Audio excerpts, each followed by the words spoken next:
Good morning. Today we look at John chapter 6, verses 1 through 21. And we have two signs here, two miracles that Jesus does. One is a miracle of the feeding of the 5,000.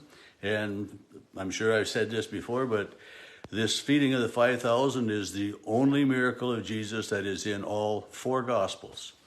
And then, so that's the first 14 verses or so, and then verse 15, we have Jesus walking on the water to the disciples. So two things that are very familiar to us. In the feeding of the 5,000, as it starts, it begins, Jesus went to the other side of the Sea of Galilee, the Sea of Tiberias. It tells us that they're the same thing. And a large crowd kept following him. Why? Because they saw the signs that he was doing. And John uses that word, the signs that he was doing. And so he doesn't call them miracles, but these are, a sign is something that teaches you, tells you, informs you, whatever. And so the signs, the miracles that Jesus does, the teaching he does, all of these things are indicators to us of the Messiah in the flesh, in Jesus Christ. And so this large crowd was following him. He went up on the mountain and he sat down there with his disciples, and then John throws in, now the Passover was near.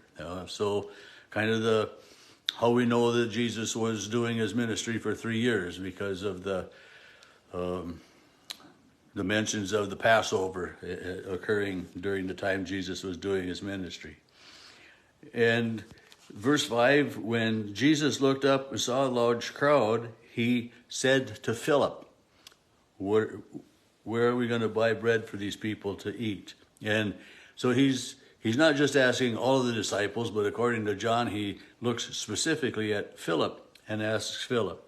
And we've seen Philip mentioned for sure at least once before, in chapter 1, just after Jesus has been baptized and beginning his ministry. Jesus found Philip and said to him, "Follow me." And Philip went and encouraged Nathanael, said, "We have found the Messiah." And so Philip was one of the first followers of Jesus that way. Not that we hear an awful lot about him, but a little bit. But Jesus looked at Philip and said, "Where are we going to buy bread?" And they wouldn't have enough money, and that's what Philip basically says, But John tells us Jesus said this to test Philip because he knew what he was going to do. Jesus already had it planned out. He knew what was going to happen. He knew that they were going to find this little boy with 2 fish and 5 barley loaves. And the barley loaves, that's kind of a poor boy's meal, but that's what, the majority of the people had was barley loaves. And I know from baking bread and buns and different things that way that, if you have wheat flour, or for bread especially, you want good bread flour, which is made out of durum.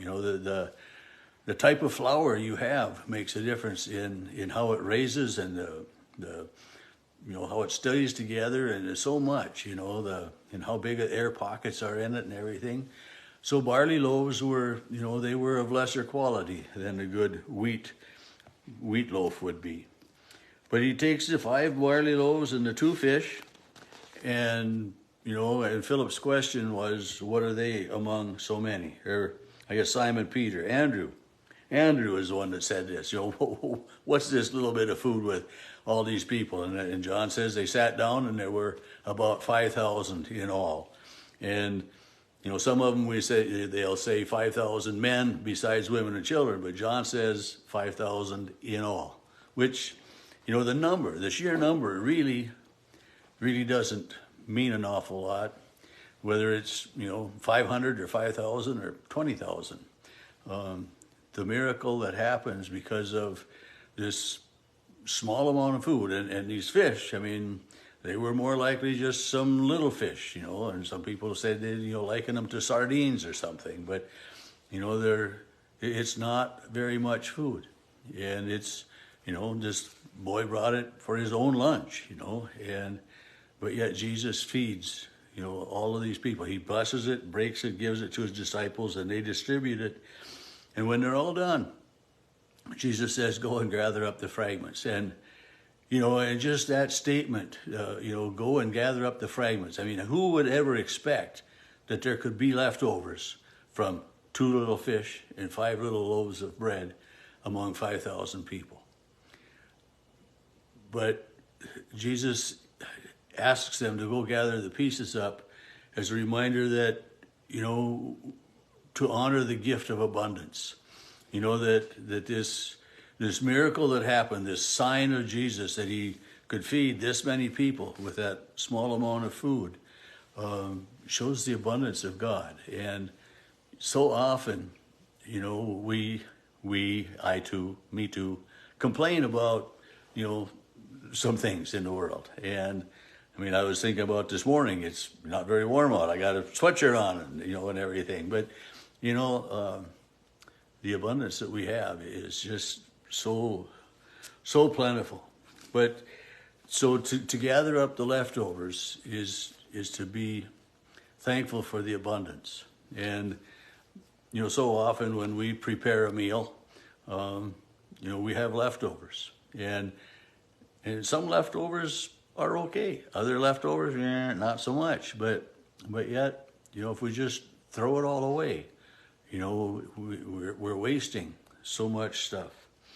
So Jesus shows us to honor the abundance, to be aware of how much we have, even sometimes when we think we have so little. But, we are truly so much more blessed, the majority of us, than so many other people in the world.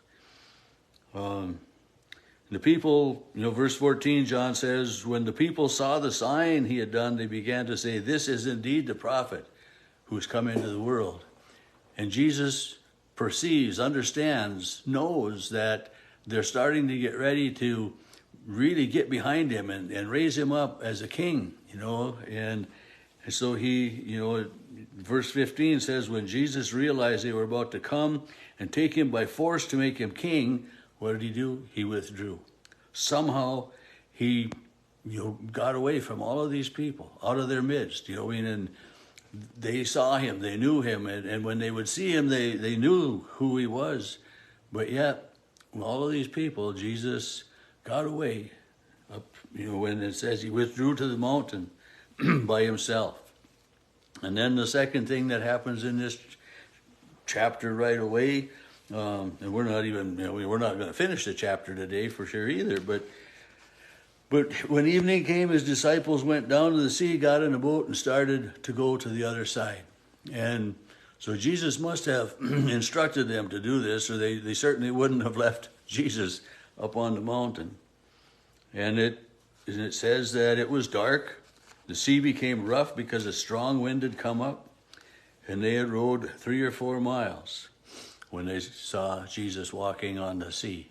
And this is such a, you think about that. You're out in the boat, being tossed around by all the waters, and then all of a sudden, somebody's walking on the water. An impossibility to begin with, and the thoughts of ghosts and spirit world and all of that was so rampant, and they were afraid, especially because of the wind, because of the waves, because the fear of drowning, the fear of the boat capsizing, and they were helpless. And then to see this apparition, and Jesus says, "Be not afraid. It is I. Do not be afraid." Says they wanted to bring him into the boat, and immediately the boat reached land. So it was, it's just another way of showing that Jesus is Lord over heaven and earth and of all that is within. That, and it's a reminder to us too that he calms the storms in our lives. We have stuff that goes on. There's junk that happens, and when we turn to Jesus, when we invite Jesus and ask Jesus, even in the midst of the darkest hours, We have that comfort and that consolation of a God who loves us.